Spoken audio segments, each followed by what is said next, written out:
મહેસાણામાં આમ આદમી પાર્ટીની અપેક્ષ હોટલ હાઈવે મહેસાણા ખાતે અગત્યની મીટિંગ યોજાઈ હતી। આ મીટિંગમાં મહેસાણા જિલ્લાના તાલુકાઓના તાલુકા શહેર પ્રમુખશ્રીઓ, જિલ્લા સંગઠનના તમામ હોદ્દેદારો ઉપસ્થિત રહ્યા।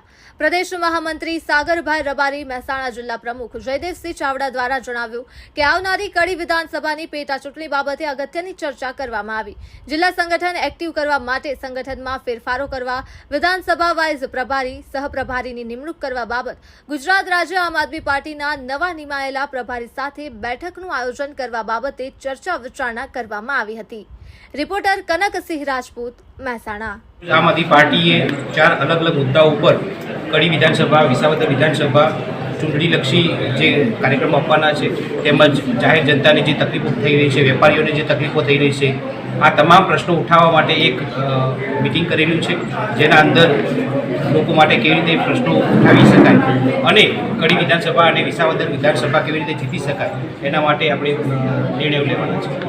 આજનો કાર્યક્રમમાં જોવા જઈએ તો મહેસાણાની જિલ્લાની જે બેઠક બોલાવી છે એ ચૂંટણી સમીક્ષા જ કહેવાય એક પ્રકારે, કારણ કે જે આવનારી દિવસોમાં કડી તાલુકાનું જે પેટા ચૂંટણી છે કે વિસાવદરની જે અમારા ગોપાલ પેટાલેનું નામ જાહેર થયું છે એ પ્રમાણે ચૂંટણી સમીક્ષા જ કહેવાય અને અમે એ રીતે બી બધા સહભાગી થઈશું કે ગમે તે ભોગે અમારે બંને સીટો જીતાડવી છે।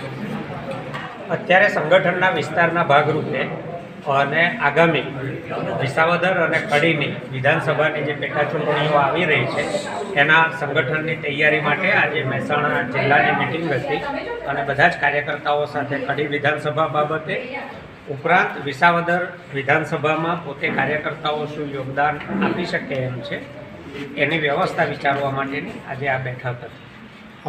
નામચીન કલાકાર જે આપણે કહેવાય છે કે વિક્રમ ઠાકોર ને દિલ્હીથી કેજરીવાલ સાહેબે જે આમંત્રણ આપ્યું છે, તો શું સંકેતો કહી શકાય?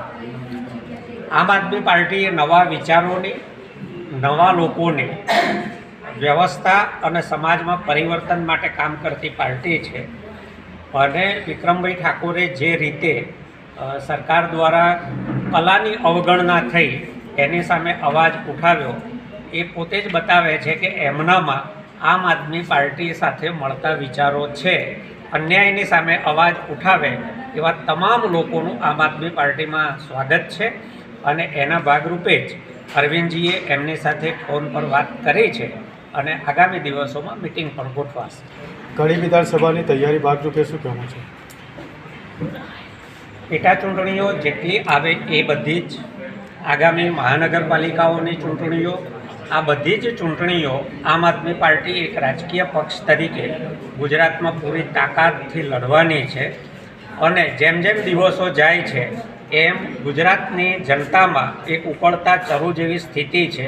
બેરોજગારી એની ચરમસીમા પર છે, ખેડૂતો સાથે અન્યાય સીમા વટાવી ગયો છે। ફિક્સ પેવાળા હોય કે સ્પર્ધાત્મક પરીક્ષાઓ આપી ચૂકેલા વિદ્યાર્થી ભાઈ બહેનો હોય, આંગણવાડીના કાર્યકર્તાઓ હોય, આ બધા જ અત્યારે ગાંધીનગરમાં વારાફરતી આંદોલનો કરી રહ્યા છે। ગુજરાતની 4 લાખ કરોડના દેવા પછી જે નાદારીની સ્થિતિ છે અને વ્યવસ્થાનો જે અભાવ છે, લોકોની જે પીડા છે, આ ઉકળતા ચરુ જેવી સ્થિતિમાં આવનારા દિવસોમાં તમામ ચૂંટણીઓમાં ગુજરાતની જનતા ભારતીય જનતા પાર્ટીને જાકારો આપવાની છે અને આમ આદમી પાર્ટી એનો પ્રથમ પસંદગી બને એને માટે આમ આદમી પાર્ટી દિવસ રાત લોકો માટે લોકોનો અવાજ બનીને કામ કરી રહી છે।